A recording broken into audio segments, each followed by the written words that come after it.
O que é cultura? Cultura é o conjunto de tradições, crenças e costumes de determinado grupo social. Assim, a cultura representa o patrimônio social de um grupo e a soma dos padrões dos comportamentos humanos. Envolve suas experiências, conhecimentos, atitudes, valores, crenças, religião, língua, hierarquia, relações espaciais, noção do tempo, conceitos do universo e etc. Tudo isso é repassado por comunicação ou imitação às gerações seguintes. Cultura também é definida em ciências sociais, como um conjunto de ideias, comportamentos, símbolos e práticas sociais aprendidos de geração em geração através da vida em sociedade. A cultura é um mecanismo cumulativo, porque as modificações trazidas por uma geração passam à geração seguinte, onde vai se transformando, perdendo e incorporando outros aspectos, procurando assim melhorar a vivência das novas gerações. A cultura é um conceito que está sempre em desenvolvimento, pois com o passar do tempo ela é influenciada por novas maneiras de pensar, específicas ao desenvolvimento do ser humano. Cada país tem sua própria cultura, que é influenciada por vários fatores. Por exemplo, a cultura brasileira é marcada pela boa disposição e alegria de alguns, e isso se reflete na música, no caso do samba, que também faz parte da cultura brasileira. No caso da cultura portuguesa, o fado é o patrimônio musical mais famoso que reflete uma característica do povo português.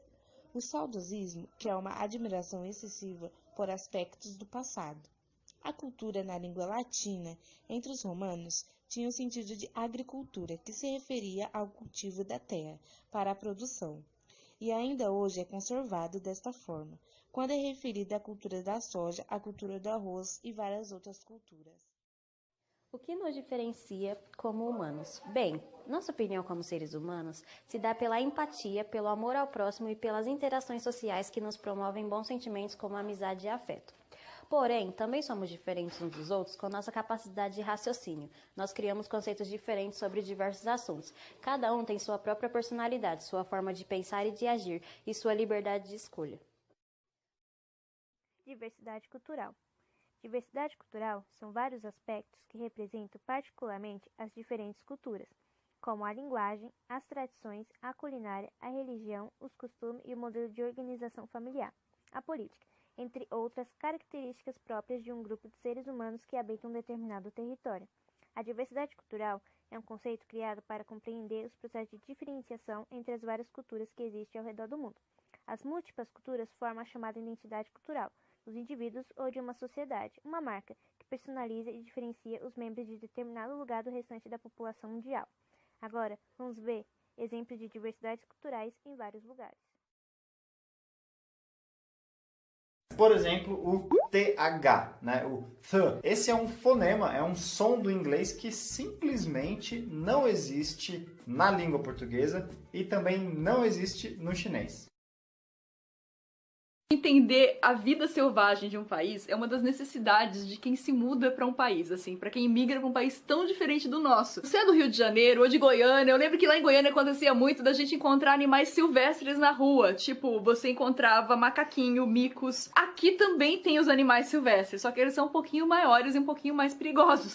Urso aqui é um bicho muito comum de você encontrar na cidade. No Canadá, você deu um passo para fora da cidade, você tá na floresta. Você tá na terra do urso, velho, não tem jeito. Frio é um problema. Mesmo aqui em BC, onde a gente mora, que tem um clima mais ameno, a gente tem o risco ainda de nevasca. E se a gente for morar fora do centro, mais pro leste do estado, ali já começa a ficar frio, chegando em Alberta já tá tudo congelado. E aqui tem um problema de terremotos também. Aqui você também tem que lidar com o terror da gentileza canadense. Você é um estrangeiro mal educado, tá? Acho que isso é o mais assustador. É um mal educado. Aí você tem que se adaptar. Porque você chega assim, você dá uma ombrada em alguém, o cara vira pra você e pede desculpa. Não, fui eu que fiz. Fica bravo, meu filho. O cara, não. A sensação de inconveniência é tão grande, a sensação de que você tá falando muito mais alto do que todas as outras pessoas em volta de você. Você começa a notar que você tá fazendo errado e todo mundo tá fazendo certo, todo mundo é cordial. E você é um monstro. E aí você começa a se sentir obrigado a segurar a porta para as pessoas enquanto elas estão lá na outra esquina. Você tem que começar a ser simpático. Porque assim, geralmente você tá andando no lugar, você abre a porta e vai embora. Aqui no Canadá, você segura. Se tiver vindo um cara a 150 metros do outro lado da rua, o canadense tá lá segurando a porta. É aflitivo, porque às Ele vezes fica se lá, você é 5 o minutos. cara a 150 metros, você se sente culpado. Aí você porque começa a cara tá acelerar o segurando, aí passo você tem pro que cara. correr, e você não precisava de segurar assim, a não porta. segura, solta a porta, meu filho, eu quero andar lento. Aí você tem que começar a fazer isso também. Porque você se sente constrangido, aí você vai virando canadense aos pouquinhos. Aí é inevitável. Esse é um caminho sem volta. Abraço é a nossa questão, assim, de sempre ser muito próximo das pessoas que a gente nem tem intimidade. Para muitas pessoas, claro, para os americanos, isso é ruim, porque eles não gostam. Mas eles invejam porque eles queriam gostar, entende? Hoje, eles não gostam, porque eles já foram acostumados. Mas eles olham e falam, ai, que bonito, né? Que amor e tal. Então, assim, realmente, a gente é muito de... A gente abraça quem a gente nem conhece, já percebeu isso? Você vai conhecer uma pessoa, oi! Você tá abraçando a pessoa, oi! Você nem conhece a pessoa.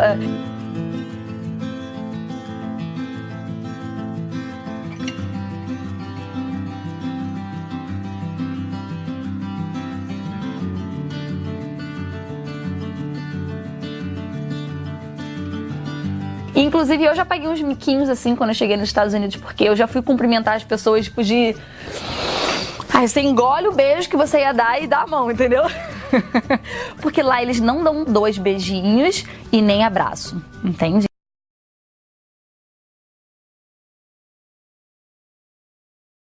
O filósofo John Locke destacou um argumento de uma tábula rasa em um de seus livros. Tábula rasa é uma expressão latina que significa tábula raspada e tem o sentido de folha de papel em branco. Para John Locke, todas as pessoas nascem sem conhecimento algum, comparada com a folha de papel em branco, e todo o processo do conhecer, do saber e do agir é aprendido através da experiência. Porém, cada um de nós possui uma essência, e isso é a principal diferença entre cada um de nós.